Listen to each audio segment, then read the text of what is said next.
오늘 우리에게 주신 하나님의 말씀은 마태복음 6장 1절에서 4절입니다.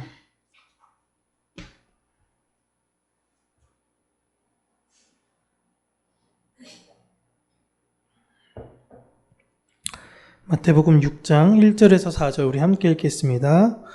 사람에게 보이려고 그들 앞에서 너희 의를 행하지 않도록 주의하라. 그리하지 아니하면 하늘에 계신 너희 아버지께 상을 받지 못하느니라. 그러므로 구제할 때에 외식하는 자가 사람에게서 영광을 받으려고 회당과 거리에서 하는 것 같이 너희 앞에 나팔을 불지 말라. 진실로 너희에게 이르노니 그들은 자기 상을 이미 받았느니라. 너는 구제할 때에 오른손이 하는 것을 왼손이 모르게 하여 내 구제함을 은밀하게 하라. 은밀한 중에 보시는 너희 아버지께서 갚으시리라. 아멘. 오늘은 아무도 모르게 라는 제목으로 하나님의 말씀을 여러분들과 함께 나누도록 하겠습니다. 우리가 가끔씩 뉴스를 이제 접하다 보면 남모르게 이제 선행을 했는데 그 선행을 했던 게 여러 가지 우연적 계기가 알려져서 야, 다른 사람이 저 사람은 도와줘야겠다 해서 그 집에 물건을 많이 팔아주기도 하고 막 그래가지고 그분이 일시적으로 순간 많은 돈을 벌게 됐다라는 뉴스를 여러분 아마 보신 적이 있으실 겁니다. 또 그런 분들은 그로 인해서 벌었던 수익금을 가져다가 다시 또 어려운 분들에게 나눠주고 도와주고 이런 선행이 계속적으로 이어지는 그런 것들을 들을 때마다 참 아직도 이 세상에 좋은 사람들이 많이 있구나 라는 것을 생각하며 느끼게 됩니다. 제가 아주 예전에 봤던 영화 아름다운 세상을 위하여 라는 작품이 이 말씀을 준비하다 떠올랐는데요. 거기서 한 선생님이 어린 아이들에게 숙제를 내줍니다. 이 세상을 아름답게 하기 위해서는 어떻게 하면 좋을까라는 숙제를 내줘요. 그 숙제에 한 아이가 착한 일을 3번 하면 어떨까요? 라는 제안을 합니다. 근데 내가 누군가에게 착한 일을 한 번 할 때 그 사람에게 제안을 하는 거예요. 내가 당신에게 착한 일을 한 번 했으니 당신도 또 다른 누군가에게 3가지 착한 일을 해주세요. 라고 하면서 점점점 그렇게 선행을 늘려가는 것이 어떨까요? 라고 할 때 아이들이 굉장히 많이 비웃었어요. 물론 그런 걸로 세상이 변해. 3가지 착한 일 한다고 세상이 정말 아름답게 변할까? 라는 제 애들의 비웃음 속에 그게 되었지만 그 영화를 쭉 진행해 보면 그 선행은 예상하지 못하는 방향으로 계속적으로 진행이 되어지고 정말 많은 사람에게 그 선행이 확장되어지는 모습을 그리는 과정을 보여준 영화입니다. 이렇게 우리가 알고 있는 이 선행이라고 할 때는요, 선행은 좀 나만 꼭 숨겨서 아는 것보다도 대대적으로 잘 알리면서 하는 것이 중요한 것 같아요. 예를 들어서 예전에 우리가 태안에 기름 유출 사건이 일어났을 때도 그거에 대해서 뭐 꽁꽁 싸매고 할 사람만 이제 알아서 자발적으로 가서 하세요 라기보다도 대대적으로 알리고 많은 사람들이 했기 때문에 그 일들이 빨리 수월하게 진행이 되었거든요. 그렇게 좋은 선행은 사람들에게 많이 알리고 그 방향으로 유도하는 게 좋은 것 같아 보이는데 오늘 예수님의 말씀을 보면 선행을 할 때는 아무도 모르게 하라 라고 명령하십니다. 좋은 일이라는 거는 전 항상 생각할 때 뭐 그 마음이 사실 어땠느냐를 떠나서 그냥 좋은 일은 그냥 많이 하는 게 좋아 보여요. 예를 들어서 지금은 정말 그런 일도 거의 없지만 연말만 되면 정치인들이 고아원, 흔히 양로원 이런 데 가가지고 라면 박스 이렇게 쌓아놓고 가지 막 악수하면서 사진 찍잖아요. 그런 거 보면서 다 저거 쇼다 하지만 쇼라고 하더라도 좀 그들에게 선행이 베풀어지고 어려운 사람들이 좀 도와지면 좋은 거 아닌가? 이게 조금이라도 세상을 더 아름답게 하는 거 아닌가? 라고 하는데 예수님께서는 좋은 일을 할 때는 꼭 비밀로 하라 라고 하시죠. 예수님 당시에도 좋은 일 하는 행위는요, 감추는 것이 아니라 바깥으로 드러내야 하는 것이었습니다. 특별히 그 일에 가장 앞장섰던 사람들 중 하나가 바로 바리새인들이었어요. 그들이 어떠한 삶을 살았는가는 공공장소에서 했던 그들의 대표 기도를 통해 알 수 있습니다. 누가복음 18장 11절과 12절은 그들의 공공의 사람들 앞에서 했던 대표적 기도의 모습이 나오는데 우리 함께 읽겠습니다. 바리새인은 서서 따로 기도하여 이르되 하나님이여 나는 다른 사람들 곧 토색 불의 간음을 하는 자들과 같지 아니하고 이 세리와도 같지 아니함을 감사하나이다. 나는 일해에 2번씩 금식하고 또 소득의 11조를 드리나이다. 아멘. 바리새인은 이렇게 살았다라고 지금 당당하게 하나님 앞에서 사람 앞에서 기도하고 있습니다. 특별히 이 12절 마지막에 보면은 자신은 소득의 11조도 잘했어요 라고 이야기를 하고 있습니다. 당시 11조의 개념은요, 레위인들에게 내는 세금적 측면과 그리고 경제적 형편이 어려운 레위인과 과부, 고아, 나그네 이러한 사람들을 위하여 사용되는 구제적 측면이 있었습니다. 그러니까 11조는 세금으로 내는 11조와 구제를 위한 11조 이렇게 나뉘어져 있었어요. 그러니까 바리새인은 지금 하나님 저는 탈세하지도 않았고요. 구제를 잘했습니다 라고 지금 공공연하게 이야기하고 있는 거예요. 이들이 자신들이 11조를 언급하는 것은 당시에 상당수의 많은 사람들이 하나님께 마땅히 드려야 하는 것, 또한 그러한 세금에 관련된 과정에서 탈세를 그냥 아주 밥 먹듯이 했다라는 것과 다른 사람들에게 도움을 주는 행위에 굉장히 인색했음을 보여주고 있어요. 그러나 그들과 다르게 정직하며 투명하게 살았다라는 것이 바리새인들의 모습이다라는 것입니다. 이래서 이 바리새인들은 당시에 많은 사람들로부터 존경을 받았어요. 존경받을 만하죠. 최소한 자신의 유익만을 바라며 다른 이들에게 베풀지도 않는 사람에 비하면 이들은 존경받아 마땅합니다. 그래서 예수님도요, 언뜻 보시면 이들을 책망하시는 것 같아 보이지만 이들을 책망하시는 내용이 아니에요. 그들은 이미 상을 받았을 뿐이다 라고 이야기를 해주세요. 선행을 하는 사람은 누구에게 그 상을 받은 것이냐면 사람들로부터 그 상을 얻은 것이다라는 것이죠. 이게 나쁜 의미로만 사람들이 자꾸만 생각하는데 여러분, 나쁜 의미로만 해석할 수가 없어요. 물론 바리새인들은 자신들이 그런 행위를 함으로 궁극적으로는 하나님께 칭찬을 들을 줄 알았습니다.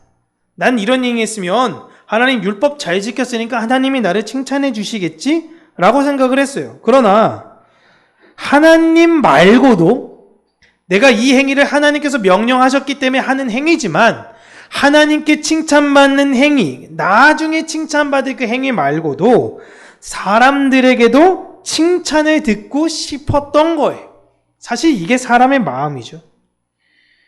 예수님은 그들이 사람들에게는 칭찬을 받겠지만 그들이 그렇게 원하는 하나님의 칭찬은 받지 못할 것이다 라는 말씀을 하셨어요. 굉장히 놀라운 거죠. 그렇다면 여러분, 우리가 왜 이 세상에서 선한 행위를 하는 것입니까? 하나님한테 칭찬받으려고 하는 거잖아요, 궁극적으로. 근데 하나님이 칭찬을 안 하신대. 그럼 너무 충격적인 거 아닌가요? 그렇다면 하나님께 칭찬받는 행위는 무엇이냐라고 할 때 예수님이 가르쳐 주신 것은 오른손이 행하는 것을 왼손이 모르게 해야 한다라는 것입니다. 이 표현은 우리가 흔히 선행을 할 때 은밀하게 해야 하나님께 칭찬받는다는 대표적 표현이 되었습니다. 그러나 여러분 생각해 보시면요, 사람이 그 뇌에 심각한 손상이 있지 않고서야 오른손이 하는 일을 왼손이 모를 수가 없어요.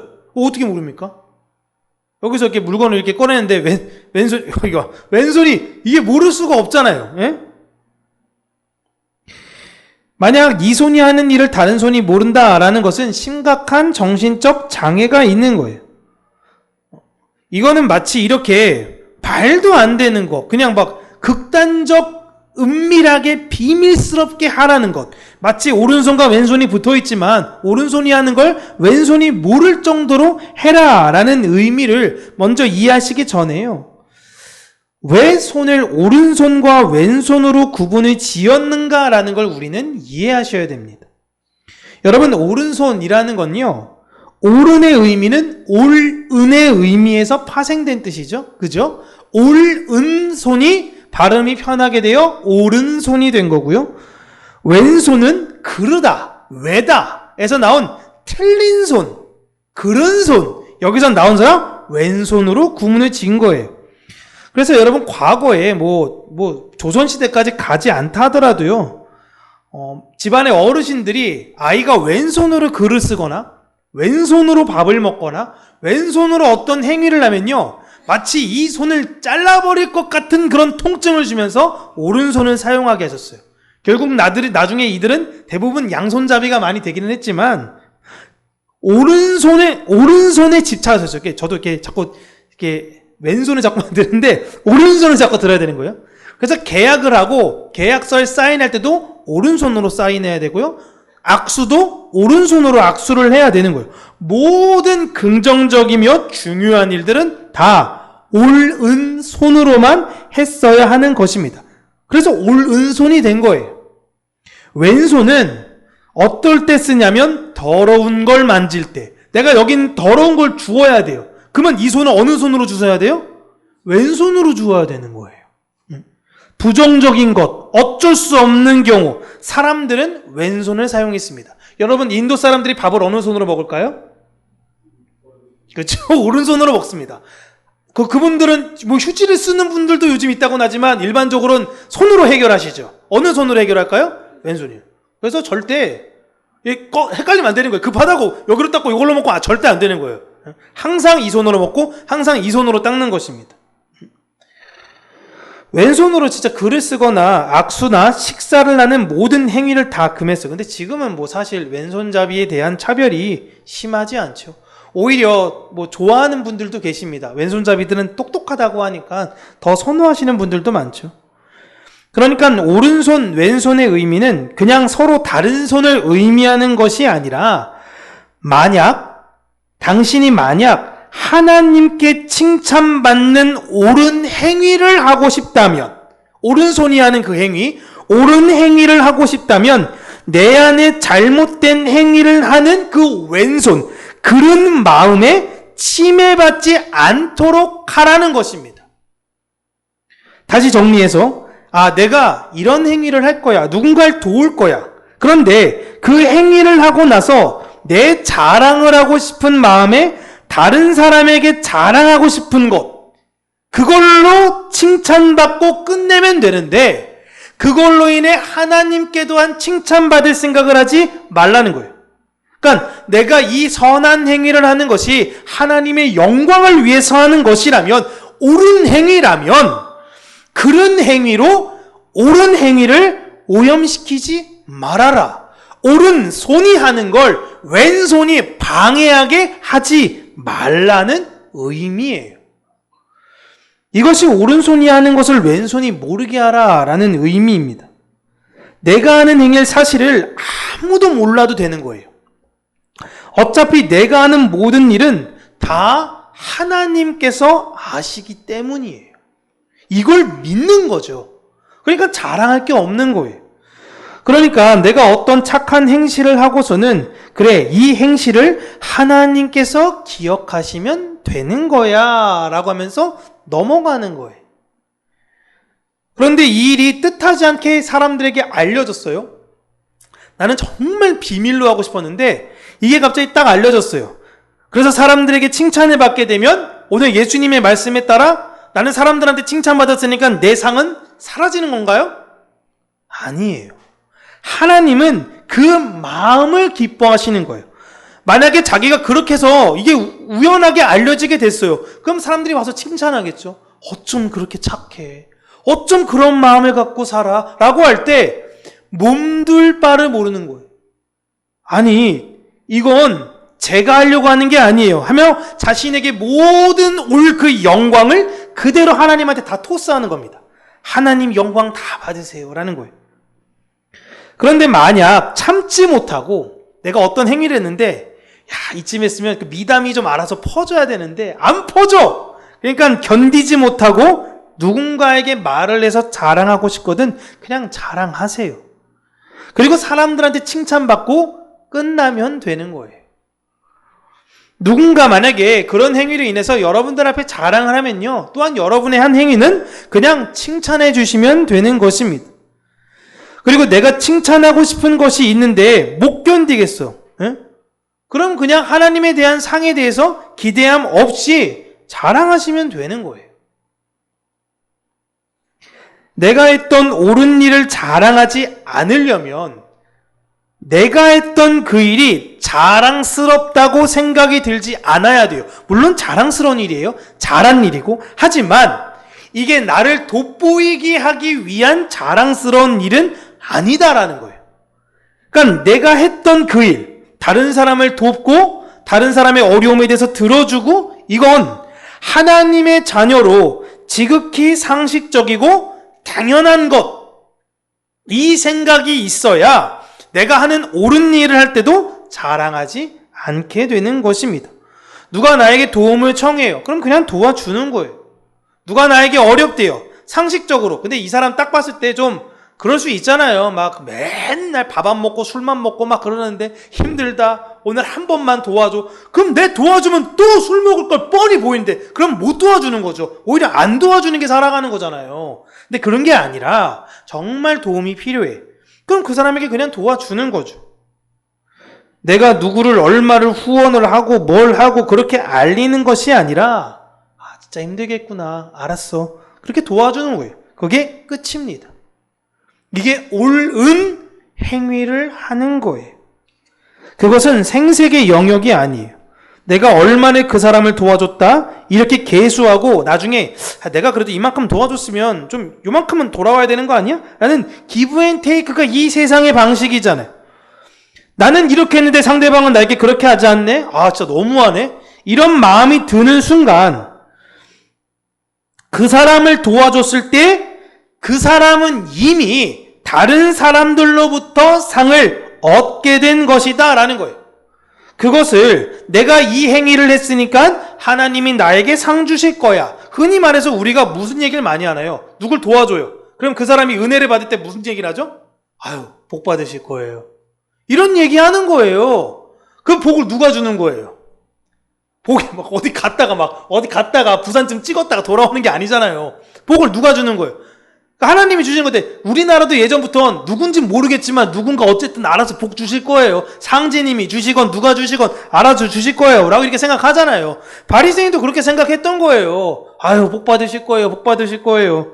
이걸 하나님께서 상 주실 거랑 연결짓지 말라라는 거예요. 그리고 하나님께서 옳은 행위를 통해서 주시는 상이라는 건요, 사실 여러분 우리가 예측할 수가 없습니다. 하나님이 우리에게 어떤 상 주실지 몰라요. 내가 이거 하면 하나님이 상 주실 거야? 라고 생각하는 순간 예수님께서 말씀하신 건 상은 없다는 거예요. 이해되세요? 내가 머릿속에, 나는 알잖아요, 어떤 행위를 했는지. 상을 바라고 어떤 행위를 하는 순간 이미 상이 없는 거예요. 그러니까 상을 바라지 않고 하는 행위가 우리에게 상이 되는 거예요. 그러니까 자연스럽게 도움을 주는 사람이어야 되는 거죠. 그래서 마지막 날에 하나님께서 우리를 칭찬하시는 것도 그런 부분인 겁니다. 너 어떻게 그렇게 힘들고 어려운 사람들 많이 도와줬어? 너 정말 대단하다 라고 할 때 기억이 안 나요. 기억이. 그게 마태복음 25장에 나오는 양과 염소의 비유예요. 도저히 기억이 안 나요. 제가 누굴 도왔던가요? 제가 뭘 했던가요? 기억이 안 나는데요. 그때 하나님께서 말씀하신 것이 지극히 작은 자에게 네가 했던 그 행위, 너조차도 기억하지 못하고 아무도 기억하지 못할 것 같아 보이는 그 행위, 하지만 그걸 나는 기억했고 그 받았던 당사자 또한 기억했다. 그게 상이에요. 이제 어떤 상이 갈지는 몰라요.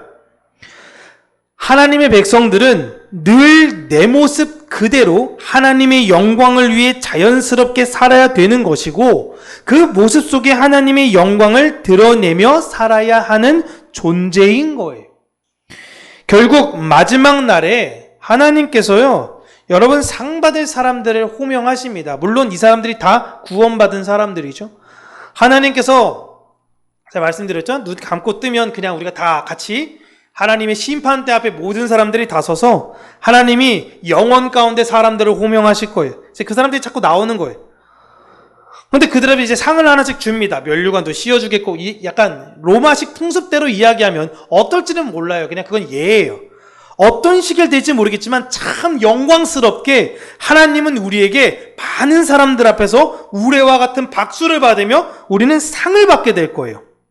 그런데 상을 받는 이유를 보통 옆에서 보면 이해하잖아요. 뭐 윤바울 귀하는 이하가 돼서 이 상을 수여함 이렇게 되잖아요. 그런데 그 앞에서 사람들이 막 박수 치는데 상을 받는 당사자가요 기억이 안 나요. 내가 제가 이런 상을 받을 자격이 가끔씩 이제 시상식 보면 뜻하지 않게 상 받는 분들이 그 수상소감 이야기할 때 막 우시잖아요. 제가 이 자리에 쓰는 게 맞는지 막 이래도 울잖아요. 그거와 똑같이 그런 상이 우리에게 주어지는 거예요. 내가 이걸 받아도 되나? 내가 이 상을 받아도 될까요? 나 말고도 훌륭한 사람들이 나와 함께 있었던 사람 중에 너무 많았는데 저 같은 사람이 이 상을 받아도 될까요? 내가 근데 그랬던 기억도 잘 나지도 않는데 그래서 어쩔 줄 모르는 거예요. 그래서 구원은 여러분 부끄러움 속에 받는 거예요.